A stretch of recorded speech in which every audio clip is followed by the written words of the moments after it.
진생들 반갑습니다. 한국사 김성규입니다. 좀 오래간만에 여러분을 뵙습니다.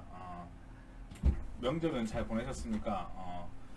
저도 부모님이 좀 아프셨고 뭐 여러 가지 저도 지금 현재 일복이 터졌습니다. 여러분 진사님들하고 스터디를 할 때는 제가 일이 없으니까 공부나 하자는 마음으로 이제 진사님들하고 스터디를 해야겠다라고 생각을 했는데 모르겠습니다. 진사님들을 만나서 그렇겠죠. 진사님들을 만나서 일복이 터졌습니다. 지금 그래서 지금 제가 학원하고도 지금 다시 또 일을 하게 됐고, 위안부 관련해 가지고 또 이 프로젝트를 하나 진행을 하고 있습니다.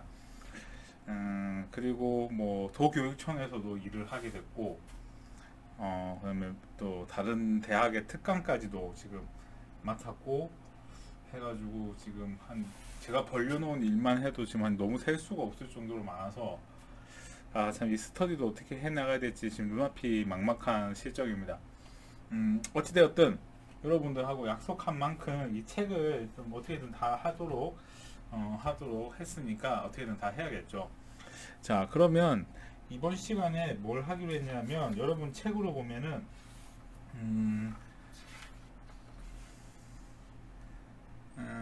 뭘 하기로 했냐면 바로 그 144쪽부터 맞습니까?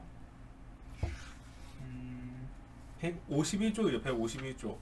151쪽에 보면은 새로운 사상과 계층의 출현 해가지고 세 번째가 사회개조론과 사회주의로라는 내용이 있습니다.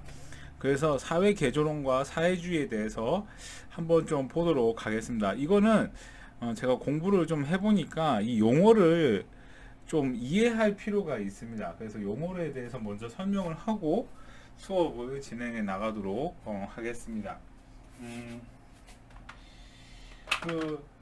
거기 책에 보면은 사회 개조론과 그다음에 사회주의라는 단어가 나오는데, 일단은 이 두 개의 개념을 이해를 하고 이 책을 봐야 내용이 이해가 됩니다.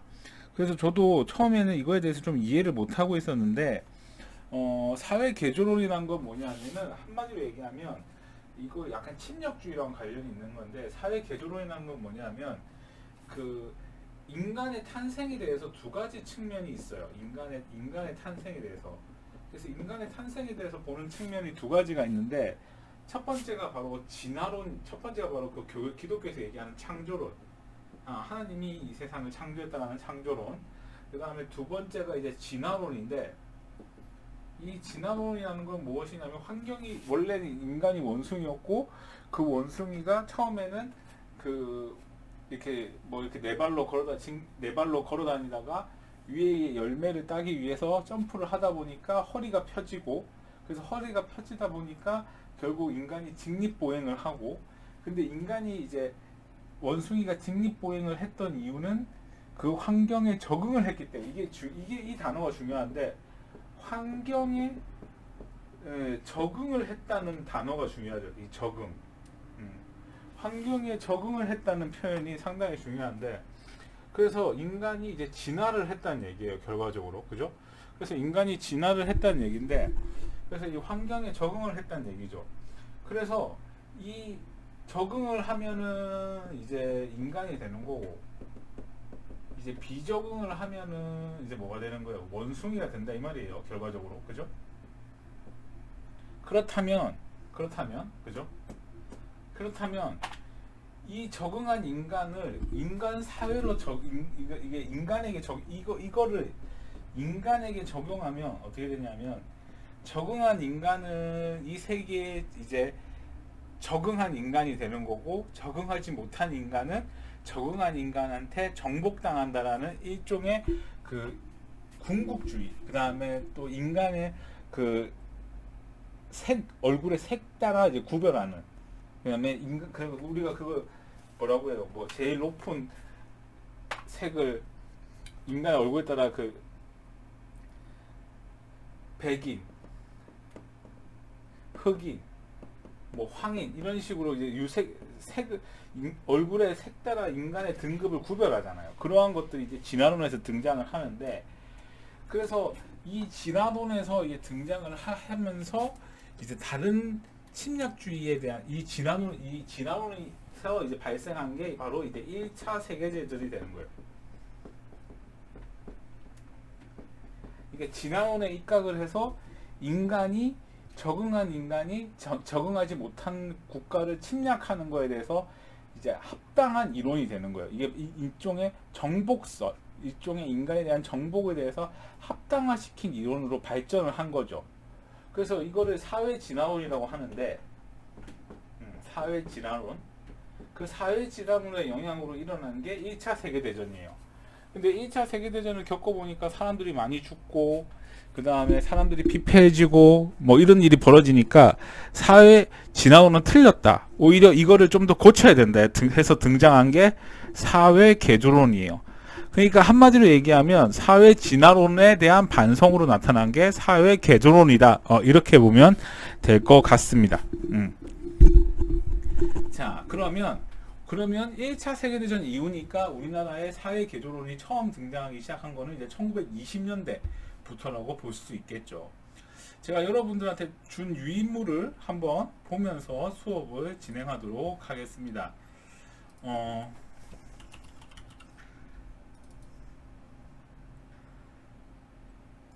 자, 볼게요. 자, 3.1운동 이후 일제가 내건 문화정치 아래 새로운 사상의 유입이 가속화되었다. 그 핵심은 사회개조 사상 및 사회주의였다. 사회개조 사상의 대두. 이 책의 두 번째 단락부터 사회개조가 등장하게 된 원인에 대해서 얘기를 하고 있어요. 그래서 두 번째 단락에 보면 세계적으로 1차 세계대전이 1차 세계대전과 3.1운동 이후 사회개조에 대한 관심이 높아졌다. 그리고 1918년 세계대전이 끝이 나면서 전쟁의 원인으로 지목된 군국주의. 군국주의라는 것은 이제 군대를 키워서 다른 나라를 침략하는 거예요. 그래서 침략주의에 대한 비판의 소리가 높아졌다. 아울러 제국주의. 제국주의라는 건 이제 다른 나라를 공격해서 식민지로 만드는 거. 그래서 열강에 의한 세계 지배 체제에 대한 비판도 거세졌다. 그러면서 잘못된 세계를 바로잡을 원리로서 개조가 많은 지식인들의 공감을 얻었다. 그러니까 간단히 얘기하면 이거를 좀 설명을 하면 이런 거예요. 이 사회적 흐름을 파악하는 게 중요한데, 일단 보면 이런 거죠. 처음에 진화론, 그 다음에 사회진화론.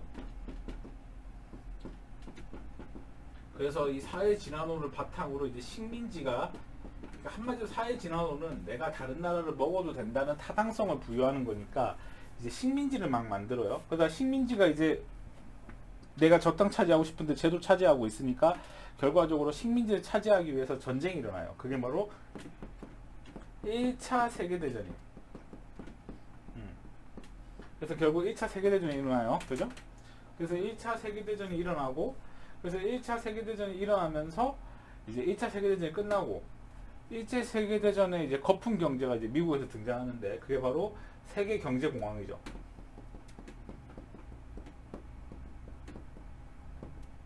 세계 경제 공황. 그래서 세계 경제 공황을 이제 극복하기 위해서 다양한 국가들한테 나타나는데, 이 경제 공황을 극복하는 방법으로 뭐 식민지에서 더 뜯어간다든가 아니면 자국에서 경제 개발을 한다든가 뭐 이러한 방법이 있지만, 이것도 못하는 국가들한테는 이제 본격적으로 파시즘 다음에 이제 나치즘, 그 다음에 이제 군국주의, 이런 거, 다른 나라를 침략해서 자국의 경제 위기를 극복하는 거. 그러니까 요 시기에 이제 사회 개조론이 등장을 한 거죠. 요 시기에 이렇게 인간이 살면 안 된다라는 걸 얘기하는 거예요. 이 시기에. 그래서 우리나라에서는 이러한 문제가 이제 나타났는데, 우리나라는 좀 다른 나라하고는 좀 다르게 나타나요. 일단 그것도 나중에 나오는데, 일제는 문화정치의 일환으로 조선에 의한 조선어 신문, 잡지의 발간을 허가하고 각종 단체의 결성을 허용했다. 문화정치 공간 속에서 동아일보나 개벽 같은 신문, 잡지가 나오기 시작을 했고, 개벽은 여기도 적혀있지만 천도교입니다.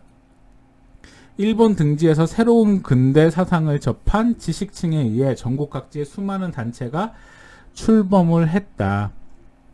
자, 그 다음에 넘어갔어. 잘못 눌렀네. 자, 조선일보, 동아일보는 문화통치기에, 이때 문화통치기라는 건 뭐냐면 3.1운동 이후 일본은 우리나라의 이제 언론과 집회 자유를 허락해 줍니다. 그래서 이 언론과 집회 자유를 허락해 주면서 이때 우리나라에서 이제 언론의 자유를 허가해 주면서 이제 신문사가 등장하는데 그 중에 하나가 조선일보하고 동아일보입니다. 그래서 이 신문이 1920년에 창간을 합니다. 그죠? 그래서 조선일보, 동아일보를 보면 우리나라에서 가장 오래된 신문사지만 현존하는 신문사 중에 가장 오래됐지만 좀 안타까운 부분은 좀 있죠. 자, 이 무렵 근데 이때 당시에 검열도 했어요. 근데 이 신문을 다 이제 출간하게 해준 건 아니고 검열이라는 게 있는데 검열이라는 게 뭐냐면 이런 거예요. 이제 신문을 출간을 해도 일본이 이걸 허락해 주지 않는 거예요. 그러니까 예를 들어 우리나라가 일본군에 이겼다, 어디에서 독립운동했다 이런 거는 다 검열을 통해서 일본 사람들이 못하게 했어요. 그래서 실제로 조선일보, 동아일보를 보면 뭐 광고, 뭐 어디에서 뭘 했다, 뭐 이런 것만 나와 있지 실제로는 우리나라 독립군들이 어떻게 활동했고 뭐 이러한 것들을 이제 실제로 보도하기가 어려웠다. 자, 그럼 152쪽 두 번째 단락. 자, 이 무렵 식민지 조선에서는 사회 개조가 유행하기 시작하는데 분명히 외부 사조, 이거 한자로 좀 적어주면 좋을 거예요. 사조란 뜻이 외부 사상을 얘기합니다. 큰 영향을 미쳤다. 그러나 당시 지식인들이 갑자기 사회 개조를 들고 나온 데는 또 다른 이유가 있었다. 그것은 일제가 내세운 문화 정치 아래에서도 정치적인, 이게 중요한데 정치적 의사를 표현하는 데는 여전히 큰 한계가 있었다. 조선인에게 정치란 궁극적으로 새로운 국가 건설, 곧 일제로부터 독립을 의미했다. 따라서 일제는 조선인의 정치 활동을 여전히 규제했다. 심지어 조선의회를 설립을 목표로 내건 친일 단체인 유민회도 조선 총독부의 견제를 받아 침체 상태에 빠질 정도였으니 독립을 전망하는 합법적인 정치 활동이란 아예 불가능했다. 독립을 지향하는 정치 활동은 모두 금지되었다. 이렇게 되어 있는데, 자, 요거를 밑에 제가 이렇게 설명을 좀 적어놨지만 요거를 좀 이어서 설명을 하면 이런 겁니다.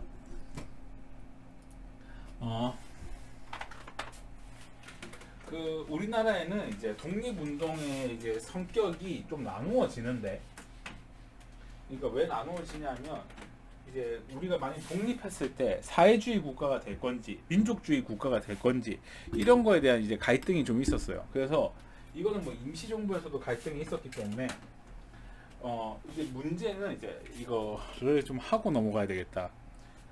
사회주의가 뭐냐 이렇게 물어보면 사회주의는 뭐 저도 정확하게는 잘 모르겠지만 사회주의는 자유주의보다는 먼저 등장을 했어요. 근데 이제 언제부터 등장했냐면 이제 영국의 산업혁명이 있었는데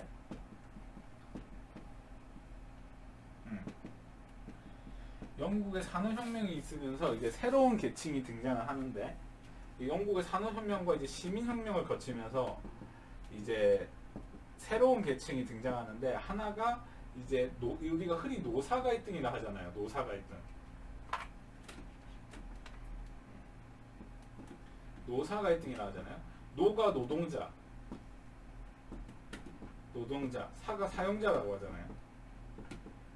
그런데 이 영국의 산업혁명이 있었을 당시에는 노동자보다는 사용자가 더 많은 영향력을 가지고 있었고, 실제로 노동자들 중에는 막 12살 된 아이들이 있는데 12살 된 애들이 막 뭐 손발이 잘리고 뭐 어려운 일에 막 강제로 동원되고 막 이렇게 하는데도 전혀 법으로 보호받지 못하고, 그 다음에 또 노사 갈등, 그 다음에 무분별하게 개발해가지고 도시 문제, 뭐 그 다음에 환경오염, 그 다음에 빈부격차, 이러한 것들이 이제 문제로 등장을 한 거예요.